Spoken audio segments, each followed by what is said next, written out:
Hi, hello, welcome to Mathematical 360.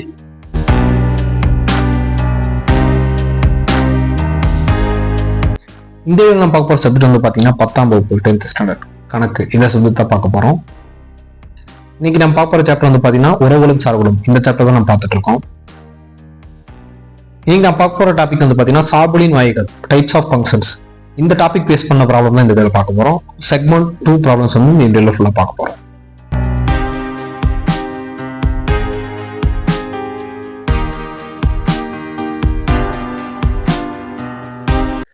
எடுத்துக்காட்டு, function f n tends to n என்ற சார்பானது f of x equal to 3x plus 2 x belongs to n என வரையறுக்கப்பட்டால், அதாவது n means natural numbers, அதாவது அந்த function natural to natural number சார்புன்னு சொல்லி அவங்களே சொல்லிட்டாங்க. அந்த ஃபங்க்ஷன் சார்பு f of x கொடுத்துட்டாங்க. ஸோ x வந்து natural numbers belongs to natural நம்பர்ஸ்னு சொல்லிட்டாங்க. நேச்சுரல் நம்பர்ஸ்னா ஈரெண்கள், அதாவது 1 2 3 இருந்து ஸ்டார்ட் ஆகும் ஈரெண்கள்னு சொல்லிட்டு. ஸோ அதே மாதிரி வந்து பார்த்தீங்கன்னா ஃபர்ஸ்ட் கொஸ்டின் கேட்டிருக்காங்க, அதாவது 1 2 3 நிழலுருக்களை காண்க. செகண்ட் கொஸ்டின் 29 மற்றும் 53 முன்னூறுக்களை காண்க. தேர்ட் ஒன் கொஸ்டின் சார்பின் வகையை காண்க. ஓகேவா? ஸோ இதுல ஃபர்ஸ்ட் கொஸ்டின் வந்து பார்த்தீங்கன்னா நிழலுருன்னு கேட்டிருக்காங்க. செகண்ட் கொஸ்டின்ல முன்னூறுன்னு கேட்டிருக்காங்க. அதாவது நம்ம அம்புக்குறி படத்துல டீட்டெயிலாக பார்த்துருப்போம். அதாவது இது வந்து மதிப்பாகும், இது துணை மதிப்பாகும். ஸோ இதெல்லாம் வந்து பார்த்தீங்கன்னா 300 இங்க வர நம்பர்ஸ் எல்லாம், இங்க இருக்கிறதெல்லாம் வந்து பார்த்தீங்கன்னா நிழலுரு. ஓகேவா? சார்பின் வகைகள் டைப்ஸ் ஆஃப் ஃபங்க்ஷன்ஸ் பார்த்துருப்போம். ஸோ இந்த 3 கொஸ்டின் தான் கேட்டிருக்காங்க. தீர்வு. ஸோ ஃபர்ஸ்ட் அவங்க கொடுத்தது ஃபங்க்ஷன் வந்து பார்த்தீங்கன்னா n tends to n, அதாவது வந்து பார்த்தீங்கன்னா அந்த சார்பு வந்து பார்த்தீங்கன்னா 2 இலன்கள் தான். ஸோ அதோட சார்பானது வந்து பார்த்தீங்கன்னா f of x 3x plus 2 என வரையறுக்கப்பட்டுள்ளது. ஸோ இது அவங்க கொஸ்டின்லேயே கொடுத்துருக்கிறது. ஸோ ஃபர்ஸ்ட் கொஸ்டின் சொல்யூஷன் பண்ணிருக்கோம்னா நிழலுரு வேணும், அதாவது துணை மதிப்பத்தில் இருக்கிற வேல்யூஸ் வேணும். அப்படின்னா என்ன பண்ணணும்? ஸோ நம்மளுக்கு இந்த வேல்யூஸ் ஆல்ரெடி வந்து பார்த்தீங்கன்னா 1 2 3ங்கிறது சொல்லிட்டாங்க. அதாவது அதனால x equal to 1, அதாவது வந்து பார்த்தீங்கன்னா முகூர் படத்தில் 1 2 3ங்கிற வேல்யூ அவங்களே சொல்லிட்டாங்க. இதோட நிழலுருனா இதுக்கு ஃபங்க்ஷனலாக இருக்கிறது, அதாவது அந்த ஃபங்க்ஷனுக்கான சார்பு கொடுத்தாங்க f of x. ஸோ அப்போ x equal to 1ன்னு சொல்லிட்டு இந்த சார்பில் சப்மிட் பண்ணோம்னா f of 1 equal to 3 into 1 x இடத்துல 1 போட்டு plus 2, ஸோ 5. அப்போ என்ன பண்ணுவோம்? இங்கே வந்து பார்த்தீங்கன்னா துணை மதிப்பத்தில் 5 போட்டு 1 tends to 5 சொல்லி அம்புக்குறி படத்தில் போட்டு மென்ஷன் பண்ணுவோம். இந்த அம்புக்குறி படம் இந்த நிழலுரு முன்னூறுங்கிறத டீட்டெயிலாக பார்த்துப்போம். அந்த வீடியோ கூட எக்ஸ்பிளைன் கொடுக்குறேன். அதை பார்த்தீங்கன்னா புரியும் நிழலுருனா என்ன, அம்புக்குறி படம் என்னன்னு சொல்லிட்டு. செகண்ட் நம்பர் வந்து பார்த்தீங்கன்னா 2, அதாவது கொஸ்டின் கொடுத்தாங்கன்னா 2ன்னு சொல்லிட்டு, அதனால x equal to 2 சப்மிட் பண்ணி f of 2 equal to 3 into 2 plus 2, so 8. Third question வந்து பார்த்தீங்கன்னா x equal to 3, f of 3 equal to 3 into 3 plus 2, so 11. ஓகேவா? ஸோ அப்போ அந்த 3 நம்பருக்கும் வந்து பார்த்தீங்கன்னா போட்டாங்க, அதாவது 8 இங்கே வரும், 11 இங்கே வரும். ஸோ 2க்கு 8, 3க்கு 11. ஸோ அப்போ வந்து பார்த்தீங்கன்னா இந்த 1 2 3க்கு நம்ம வந்து இந்த சார்பை வச்சு கண்டுபிடிச்சிட்டோம் நிழலுரு என்னன்னு. ஸோ 1 2 3 நிழலுருக்கள் முறையே 5 8 11 நமக்கு கண்டுபிடிச்ச இந்த வேல்யூஸ். ஸோ ஃபர்ஸ்ட் கொஸ்டினுக்கு சொல்யூஷன் கண்டுபிடிச்சாச்சு.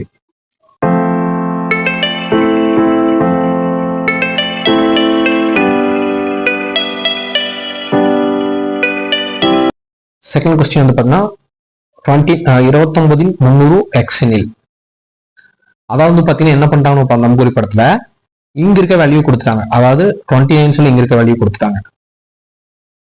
இப்போ வந்து பார்த்தீங்கன்னா 300 கேட்கறாங்க. 300னா அதாவது மதிப்பகத்தில் இருக்க இந்த வேல்யூ என்னன்னு சொல்லி கொஸ்டின் பண்றாங்க. நம்மளுக்கு இது f of xங்கிற ஃபங்க்ஷனும் கொடுத்துட்டாங்க. ஸோ இப்போ என்ன பண்ணா f of x equal to 29, அதாவது எப்படி வந்துச்சுன்னா இந்த ஃபங்க்ஷனுங்கிற சார்பை வச்சு நம்ம ஃபர்ஸ்ட் கொஸ்டின் வந்து சொல்யூஷன் கண்டுபிடிச்சிருப்போம். அந்த சார்பில் வந்து பார்த்தீங்கன்னா இந்த நம்பர் 1னா 1 கொண்டு போய் டேட்டா சப்மிட் பண்ணி அது என்ன வருதோ அதை வந்து இங்கே எழுதியிருப்போம். ஆனால் இப்போ என்ன பண்ணிட்டாங்கன்னா டேரக்டா இந்த இருக்கிற வேல்யூ, அதாவது 29 சொல்லிட்டாங்க. அப்போ என்ன பண்ணுவோம்? f of x equal to 29, ஏன்னா f of xல இருந்து இந்த 29 வந்திருக்கு. அவங்க கொடுத்துருக்க கொஸ்டின் படி பார்த்தீங்கன்னா அதாவது ரோடிங்ல கொடுத்துருக்காங்க, அதை வந்து பார்த்தீங்கன்னா நம்ம சென்டர் கன்வெர்ட் பண்ணுவோம், அதாவது ஃபார்முலா கன்வெர்ட் பண்ணும்போது f of x equal to 29. So f of x formula நமக்கு கொடுத்துருக்காங்க 3x plus 2 equal to 29. So இதை சிம்பிளை பண்ணும்போது வந்து பார்த்தீங்கன்னா 2 27, அப்புறம் x equal to 27/3. அப்போ 27/3னா என்ன ஆகும்? 9 டைம்ஸ் வருமா? ஸோ அது x equal to 9. ஸோ இப்போ 29 300 வந்து பார்த்தீங்கன்னா 9, அதாவது வந்து பார்த்தீங்கன்னா இந்த துணை மதிப்பத்தில் 29 இருக்கும், இங்க வந்து பார்த்தீங்கன்னா 9 இருக்கும். ஸோ இதுதான் இதோட ஃபங்க்ஷன்ல இருக்கும். இதே போலயே 51 300 x எனில், ஸோ அவங்களே சொல்லிட்டாங்க 51 300 xனா அப்போ f of x equal to 53. So இதே மாதிரி சிம்பிள் பண்ணும்போது 3x plus 2 equal to 53. 51/3 போட்டிங்கன்னா எக்ஸ் ஈக்குவல் டு 17 சொல்லி கிடைக்கும். ஸோ அப்போ 53 300 வந்து பார்த்தீங்கன்னா 17. எனவே 29 மற்றும் 53 முன்னூட்கள் முறையே 9 மற்றும் 17. ஸோ செகண்ட் கொஸ்டினுக்கும் நம்ம சொல்யூஷன் கண்டுபிடிச்சாச்சு. தேர்ட் ஒன் கொஸ்டின், எண்ணின் வெவ்வேறு உறுப்புகளுக்கு துணை மதிப்பில் வெவ்வேறு நிலவுறுக்கள் உள்ளன. அதாவது பாத்தீங்கன்னா அதோட துணை மதிப்பு இந்த முகல் படத்தில் பார்க்கும்போது தெரியும். ஸோ அதோட துணை மதிப்பில் என்ன வேல்யூ நம்ம ஃபர்ஸ்ட் கொஸ்டின்ல 3 வேல்யூஸ் கண்டுபிடிச்சோம். செகண்ட் கொஸ்டின்ல இங்க பாத்தீங்கன்னா அவங்களே கொடுத்துருப்பாங்க 29, 53 சொல்லிட்டு. ஸோ அதுபடி பாத்தீங்கன்னா வெவ்வேறு நிலவுறுக்கள் உள்ளன. எனவே எஃப் ஆனது ஒன்றுக்குண்டான சார்பாகும். அதாவது பாத்தீங்கன்னா ஒன்றுக்குண்டான சார்புன்னு என்னன்னு சொல்லி அப்படி பார்த்திருப்போம். அந்த வீடியோ கண்டிப்பாக கொடுக்குறேன். அதை பார்க்கும்போது புரியும். இது எதை வச்சு வந்து பாத்தீங்கன்னா அது ஒன்றுக்குண்டான சார்புன்னு சொல்றாங்க. எஃபின் துணை மதிப்பமானது n.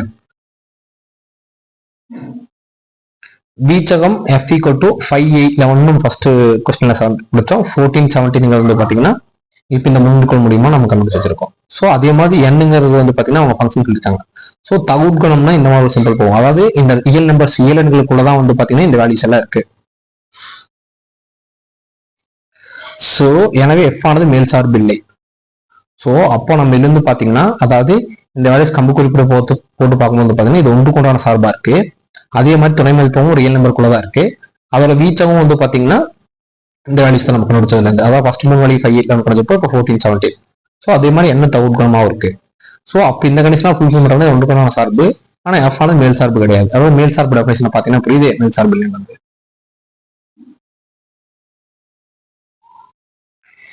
எனவே எஃப் உட்சார்பாகும். எஃப் ஆனது ஒன்றுக்குண்டான சார்பு மற்றும் உட்சார்பு. அதாவது பாத்தீங்கன்னா இது உட்சார்பாகவும் இருக்கு இந்த கொஸ்டின், ஒன்றுக்குண்டான உட்சார்பாகவும் இருக்கு. ஸோ உட்சார்புக்கான எக்ஸ்பிளேஷனும் ஒன்றுக்குண்டான சார்பு எக்ஸ்பிளேஷன் பார்க்கும்போது உங்களுக்கு பெட்டரா புரியும்.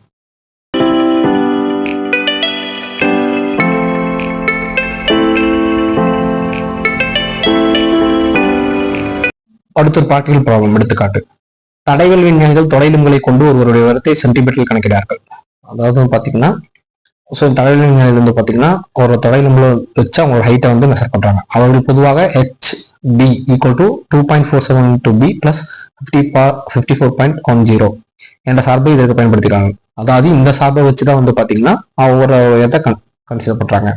இங்கு பி ஆனது தொடையின் எளிமை நீளமாகும். அதாவது இந்த ஃபங்க்ஷன்ல பீன் இருக்கு பாத்தீங்களா, எக்ஸுக்கு பதிலா அது வந்து பாத்தீங்கன்னா அது தொடையோட நீளம். ஸோ ஹெச் ஆனது ஒன்றுக்குண்டான சார்பா என்ன சரி பார்க்க, அதாவது ஹெச்ங்கிற ஒரு ஃபங்க்ஷன், அந்த ஃபங்க்ஷன் வந்து பாத்தீங்கன்னா அது ஹைட்டுங்கிறது ஃபங்க்ஷன் உயரம். ஸோ அதுபடி பாத்தீங்கன்னா அது வந்து பாத்தீங்கன்னா ஒரு ஒன்றுக்குண்டான சார்புன்னு சரி பார்க்க சொல்லியிருக்காங்க. செகண்ட் கொஸ்டின் வந்து பாத்தீங்கன்னா தொடை எலும்பின் நீளம் 50 சென்டிமீட்டரில் அதன் நபரின் உயரத்தை காண்க. அதாவது தொடையின் நீளம் வந்து பாத்தீங்கன்னா பியோட வேல்யூ கொடுத்துட்டு ஹெச் அவ்வளோன்னு கேட்கறாங்க ஹைட்டு. நபரின் உயரம் 147.96 சென்டிமீட்டரில் அவர் தொடை எலும்பின் நீளத்தை காண்க. அதாவது ஹைட்டை கொடுத்துட்டு அடுத்த தொடை எலும்பின் கேட்கறாங்க. ஸோ தீர்வு. ஸோ நம்ம ஃபர்ஸ்ட் ஒரு ஒன்றுக்குண்டான சார்புன்னு சொல்லி நம்ம சரி பார்க்கணும். ஃபர்ஸ்ட் ஹெச் ஆனது ஒன்றுக்குண்டான சார்பு என சோதிக்க HB1 ஈக்குவல் HB2 என கருதுக. அதாவது இது எதுக்காக எடுத்திருக்கோம்னா அப்போ நீங்க சொல்யூஷன் பார்க்கும்போது புரியும். ஸோ HB1 B2னா B1 ஒரு வேல்யூ B2 ஒரு வேல்யூ. அதாவது எனவே நமக்கு கிடைப்பது இந்த ஃபார்முலா கொண்டு போறோம். அதாவது பிங்கிற இடத்துல B1 B2 இடத்துல B1 B2 மாத்தி எழுதுறோம். அதாவது இங்க B1 வரும்போது என்ன ஆகும், 2.47 B1 54.10 இந்த ஃபார்முலா போய் எடுத்து எழுதிக்கிறோம். B2 போது அந்த பிக்கு பதிலா B2 போட்டுக்கிறோம். இப்போ வந்து பாத்தீங்கன்னா இது சிம்பிள் பண்ணும்போது வந்து பாத்தீங்கன்னா இது ரெண்டு கேன்சல் ஆயிடுச்சு. அதனால 2.47 B1 B2. ஸோ இது கேன்சல் ஆகும்போது என்ன ஆகும், நம்மளுக்கு B1 ஈக்குவல் டு B2 நமக்கு கிடைக்குது. எனவே HB1 ஈக்குவல் டு HB எனில் B1 ஈக்குவல் டு B2 ஆகையால் இந்த சார்பு ஒன்றுக்குண்டான சார்பாகும். ஒன்றுக்குண்டான சார்பு எக்ஸ்பிரஷனை பார்க்கும்போது உங்களுக்கு தெரியும். இந்த மாதிரி ஒரு ஃபார்முலா வந்துச்சுன்னா, அதாவது வந்து பாத்தீங்கன்னா ரெண்டு கண்டிஷன்ல இருக்கும்போது அதோட வேல்யூ ரெண்டு ஈக்குவலா வந்துச்சுன்னா அது வந்து பாத்தீங்கன்னா ஒன்றுக்குண்டான சார்புன்னு பார்த்திருப்போம். அந்த எக்ஸ்பிரஷன் வீடியோ பார்க்கும்போது தான் உங்களுக்கு இது எப்படி வந்து இது ஒன்றுக்குண்டான சார்புன்னு போட்டுன்னு புரியும். அந்த வீடியோ பார்த்துட்டு இதை பார்த்தீங்கன்னா எப்படி B1 B ஈக்குவல் டு ஒன்றுக்குண்டான சார்புன்னு போட்டு பெட்டரா புரியும். ஸோ ஃபர்ஸ்ட் கொஸ்டின் ஒன்றுக்குண்டான சார்பு போட் பண்ணியாச்சு. அடுத்து தொடை எலும்பின் நீளம் கொடுத்துருக்காங்க.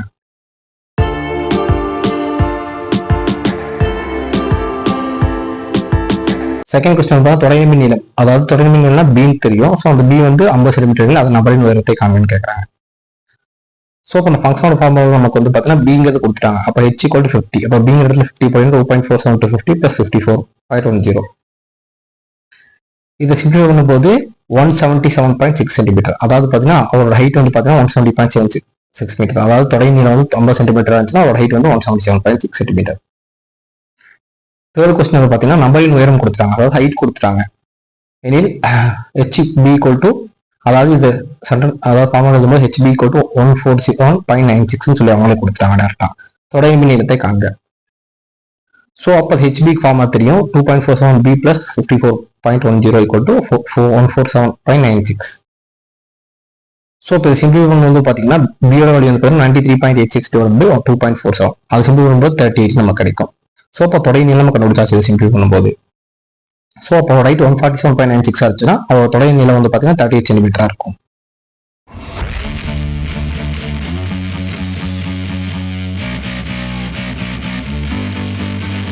ப்ரீவியஸ் வீடியோல வந்து பார்த்தீங்கன்னா பகுதி 1 சார்புகளின் வகைகள் சார்ந்த கணக்கு பார்த்துருக்கோம். அந்த லிங்க் டிஸ்பிளேல கொடுத்துருக்கேன். தேங்க்ஸ் ஃபார் வாட்சிங்.